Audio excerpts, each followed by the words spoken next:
Hey,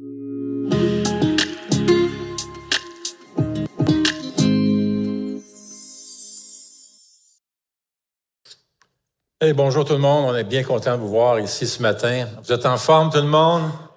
Oui, on l'espère en tout cas. On espère que vous avez passé une belle semaine.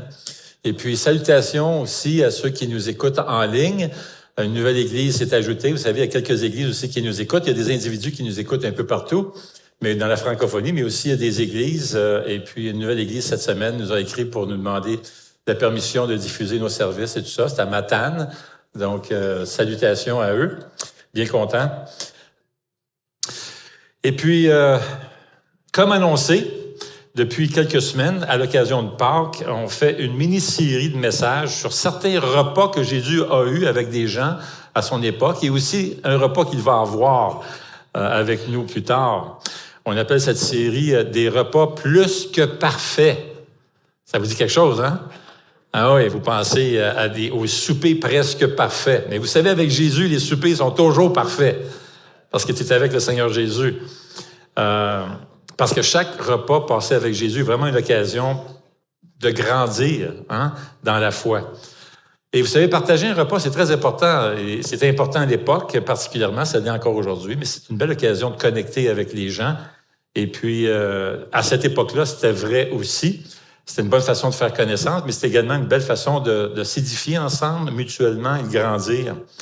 Et lorsque Jésus partageait un repas avec les gens, c'était toujours un rendez-vous divin. Et c'était le cas lorsque Jésus a passé un repas, est allé souper manger chez un individu du nom de Zachée. Sa rencontre avec Jésus l'a vraiment complètement transformé. Et j'exagère pas quand je dis ça. On a même l'occasion de voir déjà un certain changement après quelques heures qu'il a passé avec Jésus. Puis nous, on a vraiment un privilège. C'est comme si on était assis dans le salon puis on voyait Zachée en train de changer. C'est vraiment beau, là. On a un aperçu, là.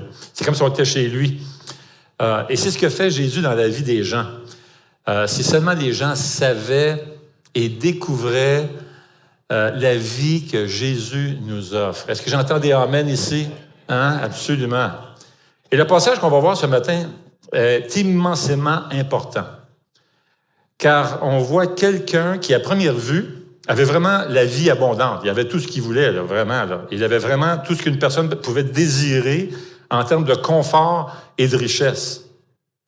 Il était riche, très riche. Il pouvait d'ailleurs s'offrir tout ce que tu pouvais t'acheter à ce moment-là. Pourtant, il manquait la chose la plus importante. La plus importante au monde, une relation avec Jésus. C'est Blaise Pascal, un philosophe et mathématicien français du 17e siècle, qui a dit ceci, qui a dit que les gens ont une trace de bonheur, mais ce n'est qu'une trace du bonheur originel qu'avaient les premiers êtres humains. Nous avons perdu le vrai et le plein bonheur, dit-il. Personne n'est aussi heureux qu'il a été créé pour l'être. Et Pascal décrit cela comme l'abîme infini, un trou géant que seul Dieu peut combler. Alors, quel espoir y a-t-il pour les personnes qui semblent tout avoir, mais qui manquent toujours ce qui est le plus important dans la vie? La seule chose, dans le fond, qui satisfait. Et ce matin, nous allons nous pencher justement sur l'histoire d'un homme qui avait tout dans le monde, là, tout ce que le monde pouvait offrir, mais qui manquait toujours quelque chose. Alors, je vous invite à vous joindre à moi dans l'évangile de Luc, et on va aller se retrouver au 19e chapitre, Luc 19, et on va lire les 10 premiers versets. Luc 19, versets 1 à 10. Jésus était entré dans Jéricho et traversait la ville. Or, un homme riche, appelé Zachée, chef des collecteurs d'impôts, cherchait à voir qui était Jésus, mais n'y parvenait pas à cause de la foule, car il était de petite taille. Il courait en avant et monta sur un sycomore pour voir Jésus, parce qu'il devait passer par là. Lorsque Jésus fut arrivé à cet endroit, il leva les yeux, le vit et lui dit, « Zachée, dépêche-toi de descendre, car il faut que je m'arrête aujourd'hui chez toi. » Zachée s'empressa de descendre et l'accueillit avec joie. En voyant cela, tous murmuraient en disant, « Il est allé loger chez un homme pécheur. » Mais Zachée, se tenant devant le Seigneur, lui dit, « Seigneur, je donne aux pauvres la moitié de mes biens, et si j'ai causé du tort à quelqu'un, je lui rends le quadruple. » Alors Jésus dit à son propos, « Le salut est entré aujourd'hui dans cette maison, parce que lui aussi est un fils d'Abraham. » En effet, le Fils de l'homme est venu chercher et sauver ce qui était perdu. Le verset clé dans tout ce passage, c'est vraiment le verset 10. C'est le message de tout le passage ici. C'est une grosse révélation. Le Fils de l'homme est venu chercher et sauver ce qui était perdu. Le verset 10, c'est la vérité la plus précieuse, la plus glorieuse et la plus importante jamais révélée dans la parole de Dieu. La parole de Dieu fait de très grandes, le verset 10 particulièrement, fait de très grandes déclarations qu'on a besoin de croire pour avoir la vie éternelle, c'est-à-dire le salut que Dieu offre, cette vie spirituelle que Jésus a tant parlé et qui manquait à Zachée. La première déclaration est que nous sommes tous pécheurs et perdus devant Dieu. Et ça, c'est un gros mot, ça. Ce verset parle de notre perdition. C'est pas populaire aujourd'hui, mais la parole de Dieu l'affirme. Le verset 10 l'affirme. Le Fils de l'homme est venu chercher et sauver ce qui était perdu. Le mot perdu ici fait état de notre condition devant Dieu, notre perdition spirituelle. Maintenant, ça ne veut pas dire qu'on est perdu dans la vie. Notre vie peut très bien aller. On peut avoir du succès dans la vie, tout va bien. On peut être en santé, avoir de l'argent, du succès, où tout va bien. On ne parle pas de ça ici. On ne parle pas de nos conditions de vie ici. Regardez Zachée. Il avait tout ce qu'il voulait. Premièrement, regardez où est-ce qu'il restait. Il restait à Cancun, sur le bord de la mer. Ah oui, c'est écrit au verset 1. Vous n'avez pas vu ça au verset 1, là? Ah oui, regardez, c'est écrit, là. Bon, OK, c'est pas tout à fait Cancun, mais verset 1. Jésus était entré dans Jéricho et traversait la ville. Hey, Jéricho, là, une place magnifique. On l'appelait la ville des palmiers. Un historien romain disait que c'était un petit paradis. C'est le genre d'endroit où tu voulais aller en hiver. Tu sais comment quand t'es en hiver, tu regardes dehors, puis il y a 6 pieds de neige, là. Qu'est-ce que tu dis? La première pensée qui vient en tête, c'est quoi? Hey, serais-tu bien dans le sud? Bien, les gens de cette époque, le sud, c'était Jericho on the beach. Jericho on the beach. Hey, la ville était bondée d'arbres, des belles plantations. La ville sentait bon, d'ailleurs. C'était plein de parfums. Le climat était magnifique. Même en hiver, il faisait beau. C'était le lieu aussi de l'opportunité. C'était la cité-jardin du monde antique. Il y avait un théâtre, un amphithéâtre que Hérode avait fait construire. Il y avait aussi un nouveau palais, des jardins magnifiques. Le grand historien Alfred Heideschem a dit « Jéricho était caractérisé par des bosquets de palmiers s'élevant dans une beauté majestueuse, des jardins de roses étendus et des plantations de baumes odorants. Le vent transportait le parfum des fleurs presque jusqu'à la mer. Et certains croient que c'était pour cette raison qu'on avait donné le nom à la ville de Jéricho, qui veut dire « la parfumée ». T'as le goût d'être là, hein? Heideschem raconte, c'était l'Éden de la Palestine, le pays des fées de l'Ancien Monde. C'était magnifique. Et là, en plus, non seulement c'était beau, mais c'était une place prospère. Ça faisait du cash là-bas. Là. Il y avait des marchands de tous les pays qui venaient là, travailler, transiger, tout ça. C'était l'un des centres commerciaux les plus denses. Il y avait des routes allant du nord, sud, est, ouest. C'était un endroit qui était animé. Le verset 2 dit « Or, un homme riche appelé Zachée, chef des collecteurs d'impôts. » Zachée était un homme riche. Il demeurait donc dans cette ville qui était paradisiaque, dans une très belle maison. Probablement que s'il vivait aujourd'hui, il serait dans un penthouse très élevé là, ou dans un gros domaine. Le verset 2 explique comment il s'est enrichi. On comprend pourquoi. Il était un homme d'affaires, le collecteur d'impôts. Et plus que ça, il était le chef des collecteurs d'impôts, ce qui le rendait immensément riche.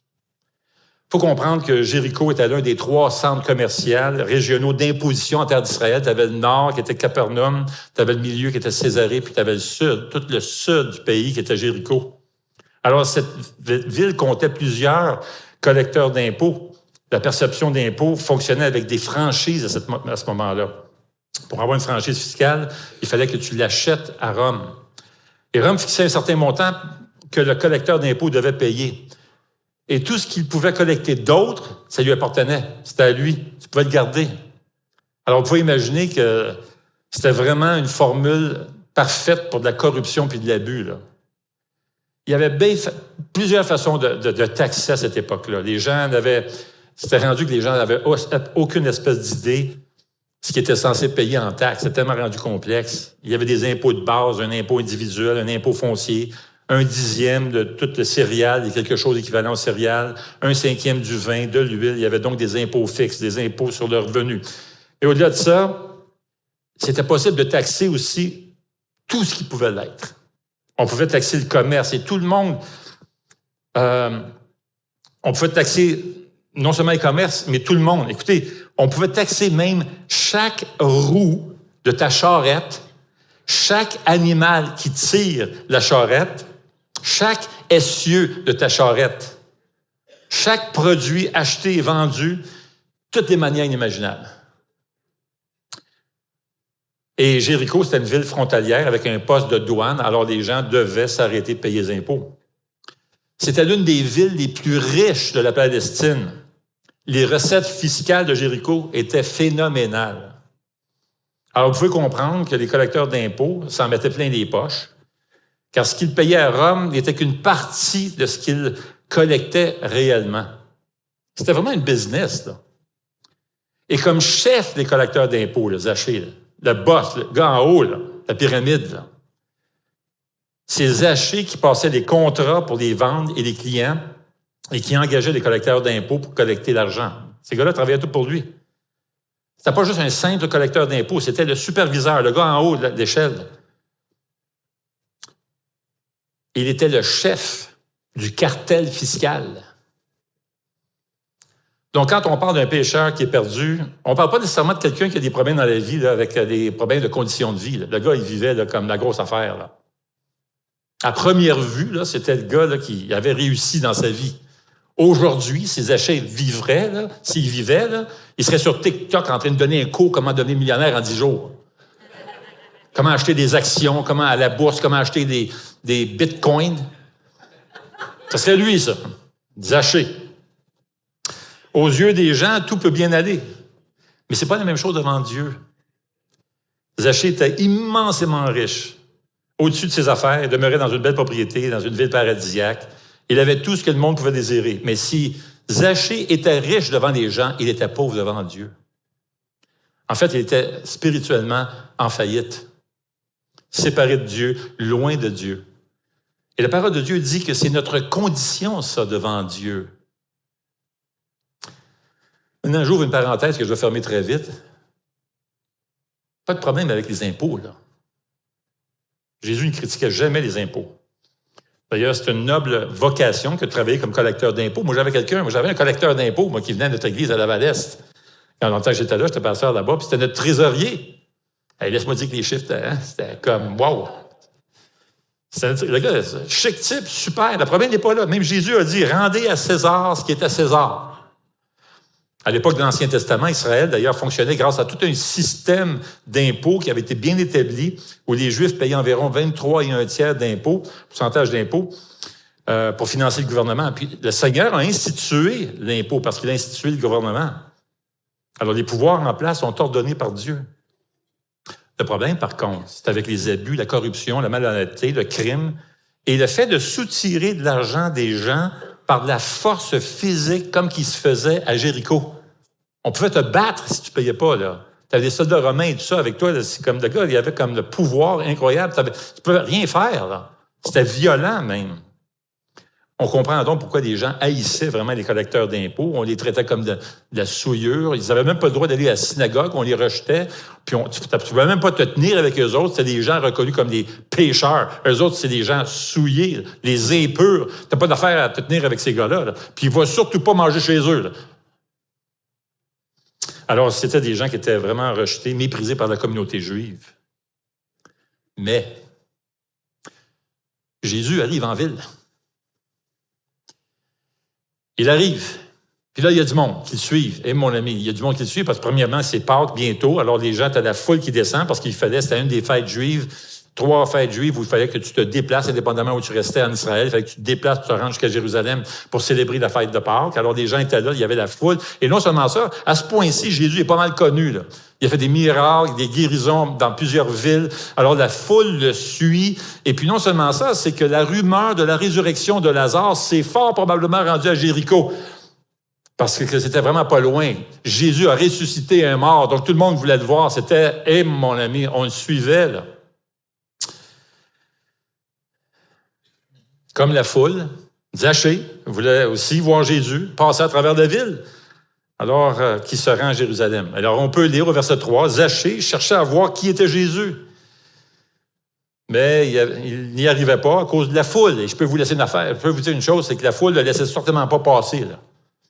La foule ne l'aimait pas, les collecteurs d'impôts. Là. Il n'aurait pas dit, bon, tiens, regarde, vas-y, on va te laisser, toi, regarde. Ah, absolument pas, là. Et non seulement ça, c'est que le passage nous dit que Zachée n'était pas capable de voir Jésus parce qu'il était de petite taille. Le gars n'était pas grand. Tu as une foule devant toi, il n'était pas grand, là. Plein de gens devant lui. Et le fait d'être petit, ça veut dire quoi, ça, être de petite taille en Méditerranée? Bien, à cette époque-là, ça voulait dire que tu n'avais pas 5 pieds. Tu étais plus petit que 5 pieds. Alors, 1,52 m, à peu près, plus bas que 1,52 m. Alors, il court en avant, monte sur un arbre. Pas très chic à l'époque, parce que les gars, il y avait une tunique assez longue. Alors, tu peux l'imaginer en train de courir avec sa tunique. Puis il y arrive, mais il veut absolument voir Jésus, le gars, là. Fait qu'il accroche un arbre, monte dessus. Eh, mon ami, c'était pas trop chic, mais ça fait rien. Il voulait voir Jésus. Et là, il y a quelque chose d'extraordinaire qui se produit.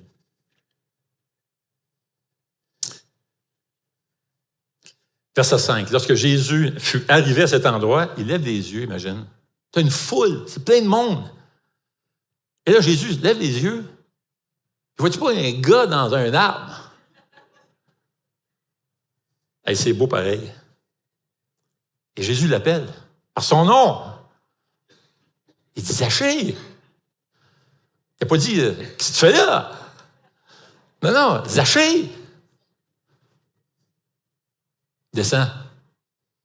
On vient manger chez vous. Non, mais je ne sais pas, mais si toi, je te disais, on vient manger chez vous. C'est moi de ça. Les gens, ton voisin t'appelle et dit, on vient manger chez vous. Là. Pas moi souper. Jésus s'invite. Mais Dieu, merci. Hein? Dieu s'invite. Vous savez que Jésus a passé à travers Jéricho pour aller chercher ce pécheur, Zachée. Pas un hasard, là. Pas par hasard. C'est ce que Jésus fait. Il cherche le pécheur. Il est venu pour chercher ce qui était perdu. Et c'est une autre forte déclaration que nous avons ici et qui résume bien vraiment la mission de Jésus, que nous voyons clairement au verset 10 ici. Jésus est venu chercher et sauver les pécheurs perdus. C'est vraiment intéressant parce que l'auteur de l'Évangile, c'est l'Évangile de Luc ici, nous rapporte que Jésus se fait aussitôt critiquer d'être allé chez un percepteur d'impôts qui, aux yeux du monde, était un pécheur, un escroc, un gars de croche. C'est intéressant parce que dans l'Évangile de Luc, c'est le 6e collecteur d'impôts que l'on voit dans l'Évangile de Luc. Et c'est la 6e fois que Jésus rencontre un collecteur d'impôts. En fait, Jésus a passé tellement de temps avec les collecteurs d'impôts et les pécheurs, etc., qu'il a même eu un surnom. Il s'est fait dire « Hein? L'ami des collecteurs d'impôts et des pécheurs. » Jésus est l'ami des pécheurs. J'attendais un cri, quelque chose. C'est comme Amen, quelque chose. Mais non, c'est correct.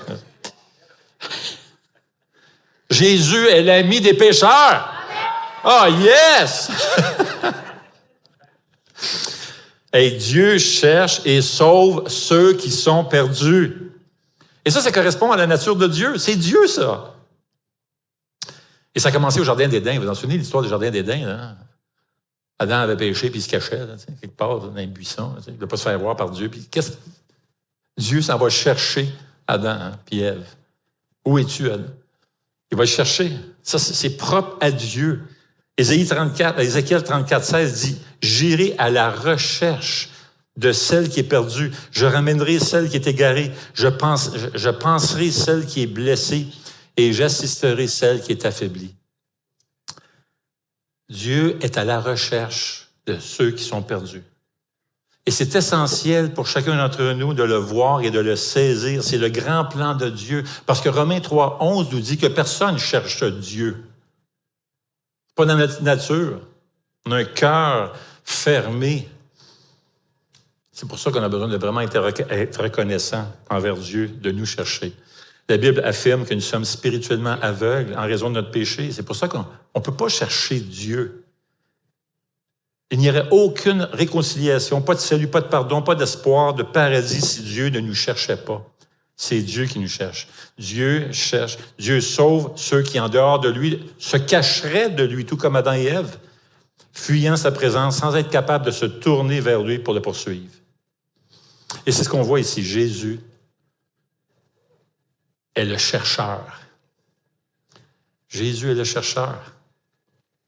L'histoire de Zachée est donc une belle illustration de tous ceux qui ont été touchés avec son salut.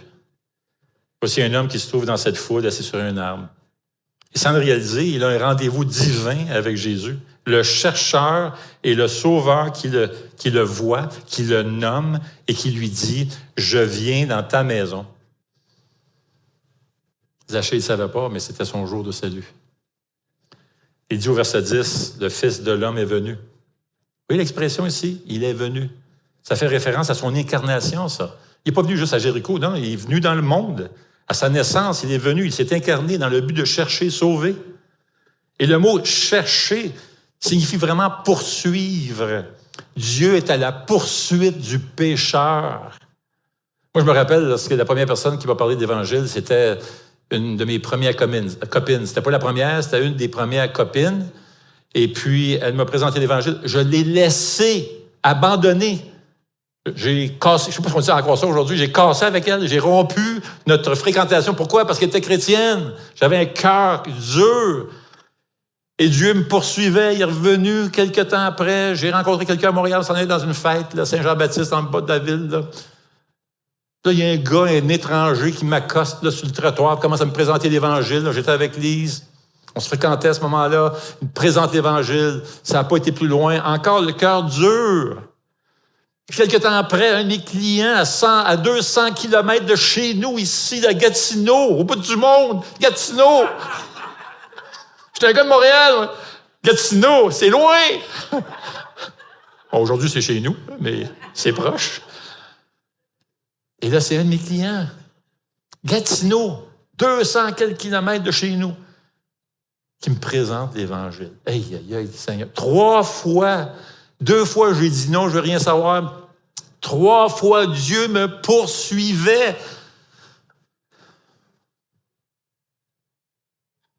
C'est ça qu'il a fait avec toi, hein? Il te poursuit. Si tu es un enfant de Dieu, il t'a poursuivi. Tu ne sais pas tout ce que Dieu a fait, orchestré, pour qu'un jour tu puisses dire oui. C'est fou. Sauver signifie essentiellement sauver du mal, délivrer du danger. Et l'ironie de la chose, c'est que Dieu, le Père, envoie Dieu, le Fils, pour chercher et sauver ceux qui sont voués à sa propre colère, à son propre jugement. En résumé, Dieu cherche à sauver les gens de lui-même, de sa propre colère, son jugement qui est saint, parce que nous avons péché. Le Fils de l'homme s'est donc incarné. Il est venu dans ce monde dans le but de poursuivre et de sauver le pécheur. Il n'est pas venu dans le monde juste pour être un bon professeur, un bon leader moral, promouvoir une religion. Il y en avait déjà des centaines à l'époque. Là. Pas venu dans le monde pour nous montrer à quoi ressemble une belle vie, une bonne vie. Non, il est venu dans le monde pour sauver les pécheurs perdus. Et c'est le message chrétien que la parole de Dieu proclame. Vous voulez voir comment Dieu voit notre condition, la condition de notre cœur? Écoutez bien ceci dans Romains 3,10 qui dit ceci. Il n'y a pas de juste. Pas même un seul. Il n'y a personne qui comprenne. Il n'y a personne qui cherche Dieu. Tous sont détournés.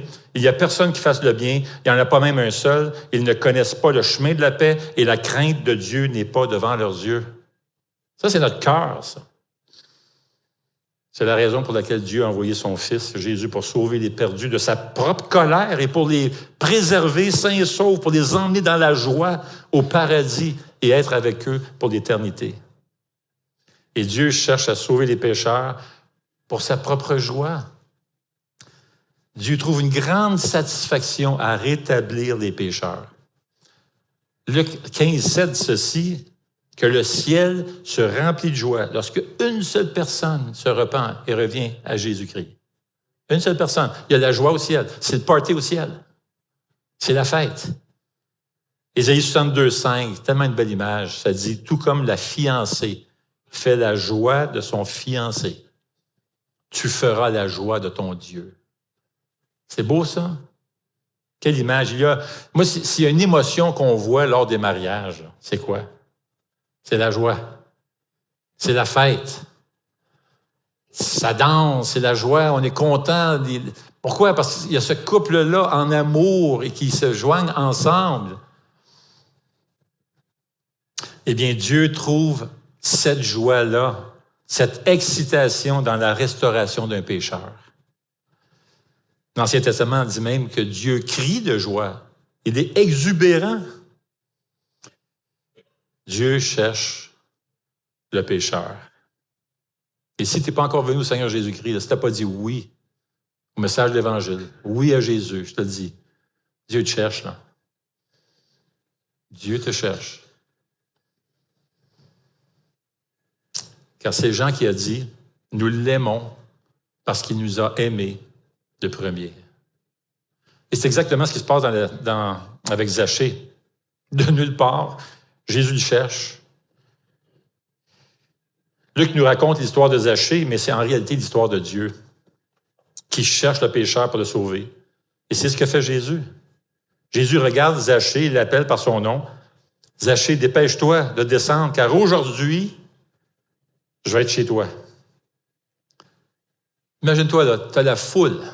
C'est plein de monde, des centaines, c'est peut-être même des milliers. Plein. Les rues sont pleines. Et là, tu as Jésus au milieu de la foule qui marche, qui essaie tranquillement de frayer son chemin. Tout d'un coup, il s'arrête et il te donne une invitation personnelle. C'est ça. Ça représente bien Jésus, son amour pour nous. Hein? Traitement VIP. Verset 16, Zachée s'empressa de descendre. Je comprends. Et de l'accueillir avec joie. Il n'aurait jamais pu prévoir une telle chose. Oui, Zachée voulait voir Jésus, mais bien plus encore, Jésus voulait voir Zachée. Au verset 6, il se précipite, il descend, puis il le reçoit avec joie. Maintenant, aucun Juif ne serait allé chez Zachée. Dans ma mentalité de l'époque, tu n'allais pas là. Tu n'aurais pas participé à un repas parce que ça voulait dire, à cette époque-là, dans la mentalité de l'époque, c'est que tu participais au péché de la personne. Tu serais coupable des mêmes crimes et de la corruption de la personne en allant manger, fraterniser avec la personne. Il faut comprendre que dans l'Antiquité, aller chez quelqu'un signifiait que l'on partageait ses péchés. C'est comme ça qu'on voyait ça. Pourtant, rien de tout ça n'empêche Jésus de tendre la main à Zachée. Puis c'était pas une mince affaire que d'entrer dans la maison de quelqu'un en Palestine au 1er siècle. C'était vraiment un acte de fraternité, un acte de relation. Mais Jésus va chez lui parce qu'il cherche à sauver cet homme perdu. Jésus a une mission divine. Il sait exactement qui est Zachée, bien qu'il ne l'ait jamais rencontré. Il connaît son nom, bien qu'il ne l'ait jamais entendu. Sans qu'il ne le réalise, Zachée a un rendez-vous avec Dieu lui-même en personne qui vient dans sa maison pour le chercher, pour le sauver. On a une autre évidence ici, que ce n'est pas les œuvres, ce n'est pas grâce aux œuvres qu'on peut atteindre le salut, parce que, crée-moi, Zachée, il n'y en avait pas beaucoup. Là. C'était pas le gars le plus... Alors, Jésus se rend à la maison de Zachée, et selon la coutume palestinienne, Jésus et ses disciples auraient passé la nuit chez lui. Alors, il passe des heures. Là. Alors, au cours de ce séjour-là, probablement après de nombreuses discussions où Jésus, comme il faisait régulièrement, lui a présenté l'Évangile et tout ça, et probablement des temps de prière, finalement, avec ces heures et ces heures de discussion, finalement, Zachée se convertit au Seigneur Jésus. Et nous voyons, verset 8, un changement tout de suite. Mais Zachée, se tenant devant le Seigneur, lui dit, « Seigneur, je donne aux pauvres la moitié de mes biens, et si j'ai causé du tort à quelqu'un, je lui rends le quadruple, le 400%. » Hey, le gars, il a changé, là. Il vient de se passer quelque chose d'extraordinaire dans la vie de Zachée. Vous avez un voleur professionnel qui devient un donateur instantané. Un homme qui a passé toute sa vie à prendre veut maintenant donner. Il s'est passé quelque chose de dramatique ici. Maintenant, on n'a pas la discussion de Jésus avec Zachée pendant toutes ces heures-là, mais on sait de quoi ils ont parlé. Jésus faisait toujours la même chose essentiellement. Il partageait toujours le message de l'Évangile et son besoin de placer sa foi en Jésus, de se repentir de ses péchés. On sait de quoi ils ont parlé. Mais on sait que Jésus a parlé de repentance et la nécessité de mettre sa foi en lui pour avoir la vie éternelle. On le sait parce que c'est ce que Jésus faisait à chaque fois. Zachée avait besoin de se réconcilier avec Dieu. Il avait besoin du pardon de Dieu. Alors, il s'est converti au Seigneur. On sait à cause du verset 9 qui dit ceci. Alors, Jésus dit à son propos, « Le salut est entré dans cette maison parce que lui aussi est un fils d'Abraham. » Jésus sait exactement quand le salut vient. Nous, on ne le sait pas tout le temps. Là. Tu demandes à quelqu'un, des gens, quand est-ce que tu t'es vraiment converti ou que tu es venu au Seigneur ou que le Seigneur a touché ton cœur, etc. C'est pas toujours clair. Des fois, ça l'est, des fois, ça ne l'est pas. Mais Jésus le sait, lui. Et avez-vous remarqué que le salut est instantané? Le salut est entré aujourd'hui dans cette maison. C'est beau, ça, c'est instantané. Il y a une certitude, il y a une assurance, là, il y a une conviction. Jésus n'a pas dit, bien, écoute, change, fais le bien, puis on espère qu'un jour, peut-être, tu vas avoir de salut. Non, il dit, le salut, c'est tout de suite, là, c'est là. Instantané. Le salut vient d'entrer, là, dans la maison. Là. Et Zachée n'avait pas eu le temps de faire des œuvres, puis tout ça, pour faire un paquet d'affaires. Là. Il est dans la maison, là. Verset 10. Le Fils de l'homme est venu chercher et sauver ce qui était perdu. Et on a l'évidence avec Zachée. C'est d'entrer dans sa maison. Et on voit tout de suite les fruits de la repentance dans sa vie. Zachée, il dit au verset 8, il se tient devant le Seigneur. Là. Il se lève, après avoir passé des heures et tout ça, à écouter le message de Jésus et les disciples et tout ça. Là, il se lève, il regarde Jésus. Qu'est-ce qu'il fait? Il l'appelle mon Seigneur. Seigneur, je donne aux pauvres la moitié de mes biens. Si j'ai causé un tort à quelqu'un, je lui rends le quadruple. Zachée prend officiellement position. Il se lève, donc prend position et dit à Jésus, « Voici Seigneur. » Il confesse Jésus comme Seigneur. Il y a des gens qui disent des fois, ils disent, « Ah, j'ai accepté Jésus comme sauveur, mais pas comme Seigneur. » Je comprends ce qu'ils veulent dire. C'est qu'il y a des parties dans leur vie, ils n'ont pas encore cédé au Seigneur. Puis des fois, tu sais, c'est progressif, c'est une sanctification. Je comprends ça. Mais un ne va pas sans l'autre. Jésus est Seigneur. Il est Seigneur. Romains 19 dit, si tu reconnais publiquement de ta bouche que Jésus est le Seigneur, et si tu crois dans ton cœur que Dieu l'a ressuscité, tu seras sauvé. Maintenant, la première chose que Zachée dit lorsqu'il prend position, c'est que tu es mon Seigneur. Ça veut dire quoi, ça? Tu es mon Seigneur. Je me soumets à toi. Ensuite, Zachée va dire, je donnerai la moitié de mes biens aux pauvres. C'est tout un changement connaissant le passé de Zachée. Se convertir à Jésus va entraîner des changements dans ta vie, grâce au Saint-Esprit qui habite en nous. Donc, c'est une transformation qui touche le cœur. À quoi le cœur de Zachée était attaché? À l'argent. Quel est le premier fruit de repentance chez Zachée? La générosité. Chez d'autres personnes, ça va peut-être être de la colère, ça va peut-être être plein de choses, l'immoralité. Lorsque le salut arrive chez toi, ça te transforme. Tu as un nouveau cœur transformé. Ça ne veut pas dire que tu vas être parfait. Ben non, c'est une progression. Mais regardez sa générosité. Seigneur, je donne aux pauvres la moitié de mes biens, et si j'ai causé du tort à quelqu'un, je lui rends le quadruple. 4 fois plus. Et c'était beaucoup plus que ce que l'Ancien Testament demandait. Alors, d'autres mots, je suis prêt à faire plus que ce qu'on me demande. C'est l'œuvre de Dieu dans sa vie, ça. Dans l'esprit du Moyen-Orient, chez les Juifs, l'idée d'inclure un Zachée, percepteur d'impôts, à la communauté de croyants, comme Jésus va le faire, l'appel de fils d'Abraham, c'est un scandale. Mais pour nous qui connaissons Jésus, nous savons que c'est l'expression la plus magnifique de la grâce et de l'amour de notre Sauveur. Qui est Jésus? Il est le Seigneur. Qu'a-t-il fait? Il est venu, il s'est incarné pour venir nous chercher, sauver le pécheur. Et qu'est-ce que ça change? Bien, si nous plaçons notre foi en lui, il nous donne une nouvelle identité. Nous sommes une nouvelle personne, un cœur nouveau. Regardez comment Jésus appelle Zachée, sa nouvelle identité maintenant. Il l'appelle un fils d'Abraham. Pour nous, ça ne veut peut-être pas dire grand-chose, mais pour Zachée, il comprenait très bien ce que ça voulait dire. Vois-tu, fils d'Abraham, c'est une façon juive de dire tu es un enfant de Dieu maintenant. C'est le point que l'apôtre Paul fait dans une de ses lettres. Il fait maintenant partie de la famille de Dieu. Alors, qu'est-ce que cette nouvelle identité produit chez Zachée? Une vie changée. Produit de beaux fruits, de la générosité. J'inviterai les musiciens à venir maintenant. Jésus est venu chercher et sauver les pécheurs, puis les transformer totalement. Maintenant, la Bible est muette sur l'avenir de Zachée, mais l'histoire de l'Église ne l'est pas.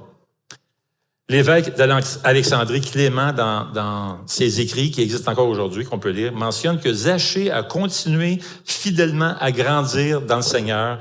Il a suivi le Seigneur, il a servi le Seigneur jusqu'à la fin de ses jours, puis c'est même devenu un leader spirituel dans l'Église.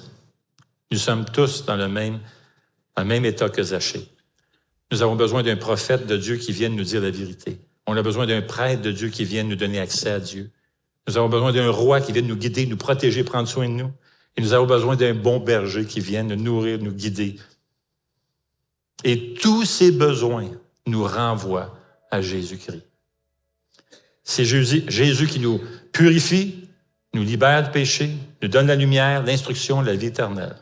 Jésus est notre prophète, notre prêtre, notre roi, et il est le bon berger. Prions le Seigneur. Eh bien, Seigneur, on veut te remercier de tout cœur. Que tu as quitté le ciel, tu t'es incarné pour venir ici sur terre, pour venir chercher et sauver ceux qui étaient perdus. Tu poursuis le pécheur. Nous te remercions, Seigneur. Tu nous connais personnellement comme tu connaissais Zachée, sans que personne ne te le présente. Tu connais chacun d'entre nous, Seigneur. Nous te demandons aujourd'hui même, comme c'était le cas avec Zachée, que tu puisses venir dans la maison d'un pauvre pécheur et que tu puisses appeler ce pauvre pécheur et lui dire « Aujourd'hui, je veux rentrer dans ta vie. Aujourd'hui, le salut entre dans ta maison. » Seigneur, il y a peut-être un Zachée ici ce matin, il y a peut-être un Zachée qui nous écoute même en ligne.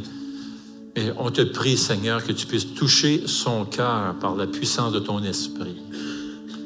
Et pour nous qui sommes tes enfants déjà, nous voulons te demander que tu puisses nous accorder cette grâce de marcher de manière à te glorifier, à t'honorer.